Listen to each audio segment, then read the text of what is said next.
What if it wasn't just a passing thought? What if this person who returns to your heart again and again was put there by Allah Himself? You try to move on. You pray, you live, you change. But despite everything, their image remains. Their name crosses your du'as. Signs appear, like discreet, silent, but insistent reminders. It's not obsession. It's not mere nostalgia. It's deeper than that. In this video, we'll explore a powerful idea. When Allah places someone in your heart, it may be a sign, not a coincidence.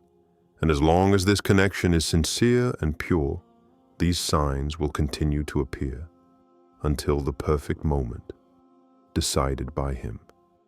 Stay until the end. Perhaps this video is one of those signs. 1. When Allah places a person in your heart, it's rarely meaningless. Your heart does not cling without divine permission. There are silences that speak louder than words, moments of calm when, without warning, a face crosses your mind, again and again. Not loudly, not painfully, just there, like a gentle breeze in the middle of an inner desert. And you wonder why. Why this person? Why now? Why again? It's not that you're trying to cling. You've tried to forget. You've tried to turn your heart away. You've asked to be freed from this invisible bond, but it persists, like an indelible trace, as if your soul knows something your reason cannot explain. Maybe it's not an empty attachment. Maybe it's not you who chooses. Perhaps it is Allah who places this thought, this memory, this sweetness in your heart, not to test you, but to remind you. Hearts are sensitive lands. They are alive, and the one who shapes them, guides them, nourishes them is Allah. He makes one heart beat for another, not always to fill a void, but sometimes to prepare for a sacred encounter. And sometimes it's not an obsession. It's not an open wound. It's a form of gentle guidance, a tranquil light, someone whose mere thought uplifts you instead of weakening you, someone whose memory pushes you to become better, to draw closer to Allah, to purify your intention. And then you realize that perhaps it's not love in the common sense, but a spiritual reminder. Look around you. The seasons don't change without reason. The wind doesn't blow randomly. Clouds don't pass by without a purpose. So why would your heart, this thing so precious, so fragile, so spiritually connected, why would it feel meaningless things? When Allah places a person in your heart, it's not always so you can possess them. It's not necessarily so they can become yours here on earth. Sometimes it's so they can become a mirror in which you see what you are, what you can become, what you must correct, what you must preserve. This person may be a source of growth, not a destination. They push you to make du'as you never made before. They teach you patience, humility, acceptance. They confront you with yourself, your ego, your fears, your sincerity, and all of this is a gift. Even if it hurts, even if it's silent. In the privacy of your nights, you raise your hands. You don't know what to say, but His name comes before you can even articulate your needs. It's not because you're weak. Perhaps it's because your heart has been connected to another in a world we don't understand. There's a word we sometimes forget. Qalb, the heart. In Arabic, this word comes from a root meaning to change, to turn. The heart is an unstable, malleable thing, which Allah turns as He wills. What you feel today is not a coincidence. It's a precise configuration of destiny. And as long as you remain sincere in what you feel, as long as it doesn't turn you away from your faith, then it may be that this feeling is there to guide you, not to lose you. Let your heart feel, without shame, without haste, but keep it in the hands of the one who created it, because a heart guided by its own passions can fade, but a heart guided by Allah only rises. And if He placed this person in your heart, It may not be to have them, but to learn to love without possessing, to love with purity, to love with respect, to love with awareness. So don't reject what you feel, but don't drown in it either. Walk with that feeling, transform it, grow with it, and see where Allah leads you. Because if that connection comes from Him, it will never take you away from Him. 2. You make du'as, and their name comes naturally. You raise your hands, but without meaning to, it's this person you mention. There are times when you raise your hands, not to ask for something specific, just to speak, to pour out your heart, to share what you can't say to anyone. And then, without even realizing it, it's their name that comes, before everything else, before your fears, before your needs, even before you say it. It's there, like a silent urgency, like a prayer waiting to be said. You don't understand why. You wonder if it's normal, if it's healthy, if it's legitimate. But your heart doesn't always know logic. It knows sincerity. It knows depth. And Allah, He knows everything between the words. There are du'as you make without really knowing why, as if your heart speaks before you do, as if there's an invisible thread between this person and you, a thread stretched above the material world, and each time you gently pull on this thread, it manifests itself through prayer. You don't ask for it insistently. You don't claim it as a right. You slip it into your du'a, modestly, with restraint, almost timidly, and yet, it's the name that comes up most often in your sincere invocations. It's not an obsession. It's not an addiction. It's a feeling of peace, of inner calm, as if the mere idea of this person makes you more aware of Allah. And then, perhaps you understand that this person, in your heart, acts like a door to your own awakening, a door to your own prayer. There is something strangely powerful about du'as. You don't control everything you pour out into it. Sometimes words come out without you structuring them. Tears flow without explanation.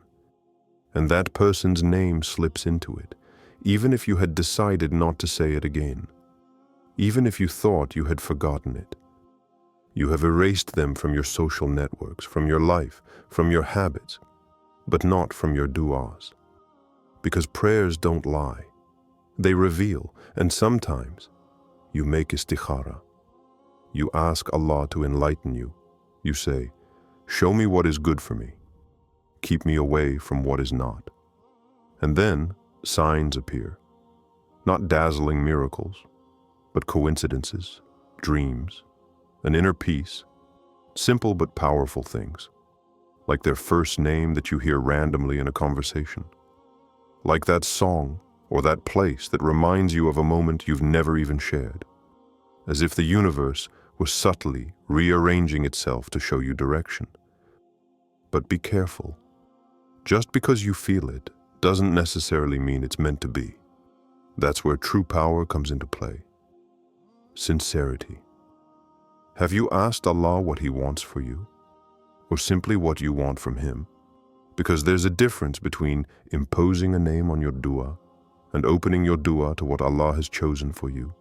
But if, despite your sincerity, despite your efforts to let go, it's always His name that comes back, then maybe it's not a whim. Maybe it's a path, a discreet path, slow, invisible to others, but traced by the one who knows the rest of your story. It's not a question of deserving. It's not a matter of being able to be together. It's a matter of spiritual connection, of inner frequency. And as long as that name in your du'a brings you closer to Allah, as long as it purifies your intention, pushes you to become better, inspires you to reconnect, then it's possible that Allah put it there for a reason. Maybe that person is a key. Maybe they're a gateway. Maybe they're a living prayer. Not because you need them, but because they're a reminder. And you know what?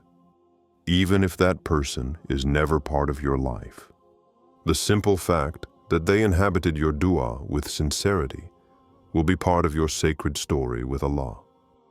And that's priceless. 3. Signs come back again and again. You hear his name, you meet people who look like him, you hear his story elsewhere. You walk down the street, lost in your thoughts. The day is ordinary, passers-by come and go. And then, in the ordinary flow of the world, a voice says his first name. You weren't paying attention, but the word resonates. It passes through you. It stops in your chest.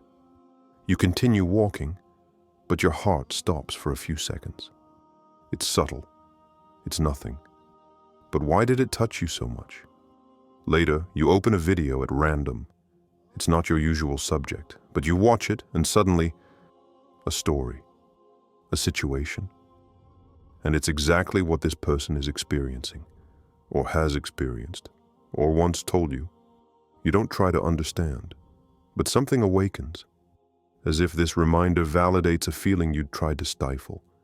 It's not spectacular. It's not a revelation, but it's there. Still, you're in a waiting room. A stranger enters. Her appearance, her energy, her way of speaking, everything brings you back to her. You blink. It's not her. Obviously, it's not her. But why did your heart believe it even for a split second?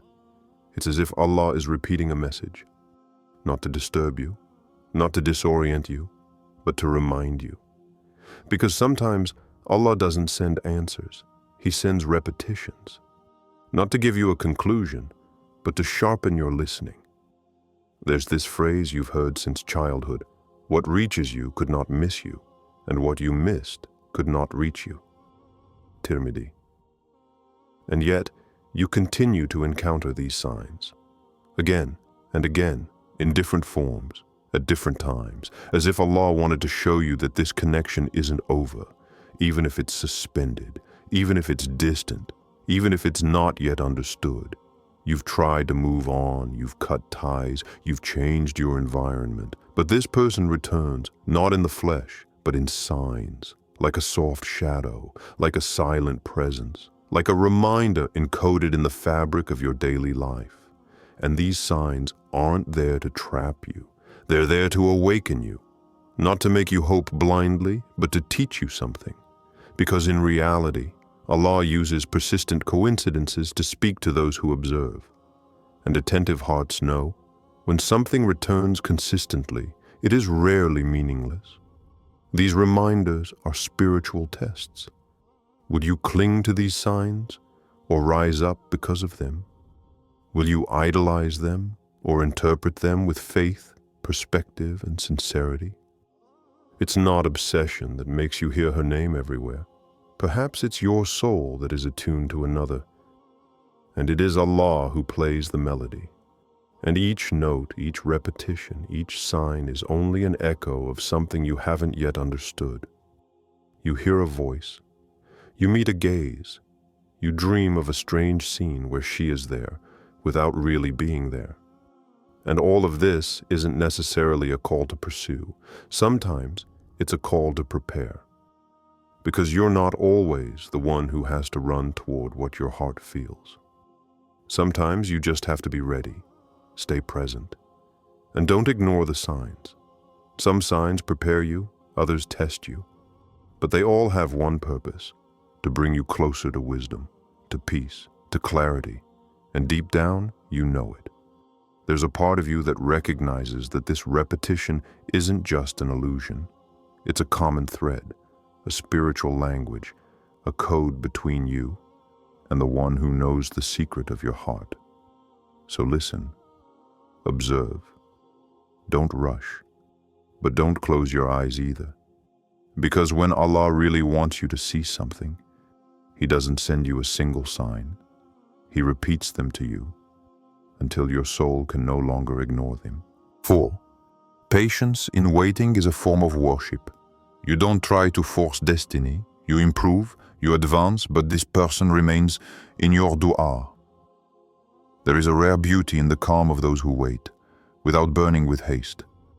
Not an empty wait, not a passive wait, but a wait that builds, a wait that prays, a wait that purifies. You don't chase signs. You don't harass destiny. You haven't erased this person from your heart, but you haven't idolized them either. You placed them there in a discreet dua, a sincere dua, a dua without pressure. And then you move forward. You improve your character. You strengthen your bond with Allah. You cleanse your intentions. You continue to smile at life, without making this person the sole source of your happiness. You have understood something profound. What you seek must never become more important than the one from whom you ask. So you trust, even when it's difficult, even when absence weighs heavily, even when silence hurts. You remember this verse that keeps you going, and put your trust in Allah. Allah loves those who put their trust in Him. Surah Al-Imran 3:159. And there, in that invisible space between waiting and fulfillment, you grow. Because patience, when accompanied by trust, becomes silent worship, a proof of spiritual maturity. There are those who want, who demand, who knock on every door to make a relationship happen. And there are those who place their wish in the hands of Allah and say, if it's for me, guide me to it. And if it's not for me, protect my heart. You see, patience in love is not a weakness. It's a form of inner strength. Because it takes immense courage not to rush into what you desire, not to manipulate what you hope for, not to force what you feel. And you have chosen this courage. You don't constantly check social media looking for a sign. You don't spend your time interpreting every message, every silence.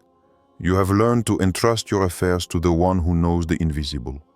You have understood that haste can spoil a pure thing, and that sometimes it's not fighting for someone that's noble, but holding back, controlling yourself, letting Allah's time work. And you don't stay frozen, no. You build yourself, you learn, you become. You work on what you know you can offer if one day this person comes back into your life. Not as a miracle, but as a natural response to patience well lived. The most incredible thing is that this waiting, it doesn't exhaust you. It soothes you. Because you know you don't carry this desire alone. You have entrusted it to Him. And Allah never disappoints trusting hearts. There is a secret. When you sincerely entrust something to Allah, He grants you either what you ask for or better than what you imagined. And if, one day, that person returns, it won't be the result of pressure, manipulation, or fear of loss. It will be a noble arrival, a divine scripture, a gentle answer to a steady prayer. And if they never return, it won't be a loss. It will be an immense gain. You will have learned to trust, to be patient, to grow. And what you have built within yourself during this wait, no one will be able to take away from you. So keep making dua, not to hold on, but to lay down. Keep living, not to fill a void, but to prepare. And keep believing, not because you hope for a perfect ending, but because you know that everything placed in the hands of Allah becomes a worship, a healing, a blessing. 5. When you are ready, Allah reunites what was separated. It is not you who reunites hearts. It is He. You thought it was over, that this bond was only a memory. You tried to erase it, to stifle it, to bury it under the layers of daily life, responsibilities, other projects. But what Allah has kept alive in the invisible, no human effort can extinguish it, because deep down, it is not you who controls the reunion. It is not you who writes the intersections. It is not you who reunites hearts. It is He. And sometimes you don't understand the detours. Why this silence? Why this emptiness? Why this sudden separation? Why was this connection put on hold when everything seemed to be moving in the right direction? But every gap, every distance, every apparent estrangement can be a path to coming back better, more mature, clearer. Because Allah never loses what we sincerely entrust to Him. There are times when you want to insist, repair, make this connection work. But Allah holds you back. You don't know why, but you feel you have to wait. And that's when the Qadr operates in its majestic silence. You look at certain stories around you. People who had lost touch, without contact, and then, one day, a reunion. Unexpected, sweet, perfectly aligned with the right moment. Not a second sooner, not a second too late. Because when hearts are ready, when souls have healed, when egos have softened, Allah brings together, and what He unites, no one can separate. You may think that destiny is something fixed, but Allah's destiny is alive. He is knowing. He is merciful. It's not just a straight line. These are paths that turn, diverge, intersect, only to return at the right time. Look at the story of Yaqub and Yusuf. Years of waiting, tears, silences, deep separations. And yet, Yaqub's heart knew. He said, "I know from Allah what you do not know." He didn't see Yusuf, but he never doubted that the connection was alive, somewhere, and Allah brought them together, magnificently, perfectly. It's the same for you. Perhaps this bond was too beautiful, too strong, too deep for the state you were both in. Perhaps you had to lose each other in order to better find each other. Perhaps you had to transform yourselves, each on your own, to be able to embrace this bond with maturity. Because Allah doesn't bestow souls as one distributes objects. He gives at the right time, when hearts are ready to love as He loves, with gentleness, with responsibility, with presence. You want to run towards this person, but Allah teaches you to walk towards Him first. Because it is by walking towards Him that you will find the one He has placed for you. And when He decides, it will be so simple. No forcing, no doubts, no games. Just a profound peace, a spiritual clarity, a light in the heart.